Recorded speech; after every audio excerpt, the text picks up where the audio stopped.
Hi, I'm Dianne Carmelle Pereda, and I'm going to show you on how to make formula feeding, and burping the baby. These are the things that we need to prepare before doing the milk formula.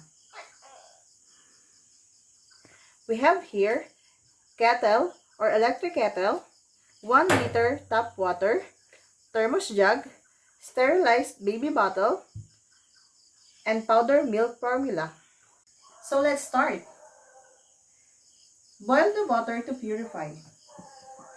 Let us put the water into the electric kettle. Let it boil for 2 minutes.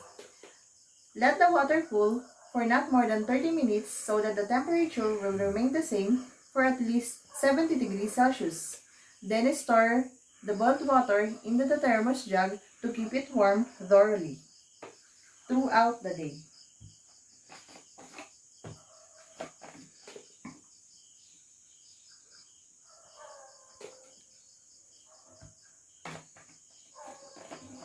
Always close the thermos jug properly. Next, we have to check the formula and expiration date at the back of the cans. In this procedure, to ensure the safety of our baby, check the instructions about the feeding guide at the back of the can or box, and make sure that you will only use the scoops that comes with the box or cans. So after checking, we will now start the making of formula. Stand the barrel on the clean surface and disinfected surface, and then pour the amount of water according to the manufacturing instructions. So we will put 90 ml of water and 3 scoops of milk into the bottle. Loosely fill the scoops with formula powder, then level it to the side of the tin of the container. So let's put first the water. Make sure that it is exactly 90 ml. And let us put the 3 scoops of milk. Level the milk into the scoop.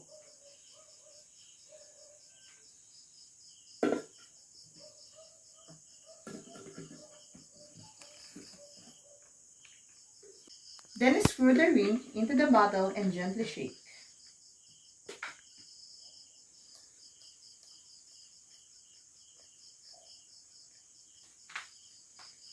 Let it shake and avoid the bubbles and the air that might sip the baby. Test the temperature at the back of your hand before giving it to the baby. So, I think this is ready to feed the baby. It is not too hot or not too cold. Let's go to the formula feeding. Sit in the chair. Hold the baby's head in the envelope angle and the bottle held up so the baby doesn't suck a lot of air. So we will get the baby bottle and the milk.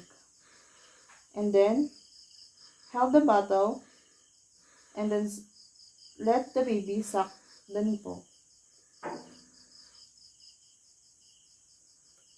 Make sure that the nipple size has the right size of the hole. Put a clean towel or burp clothes on your shoulder.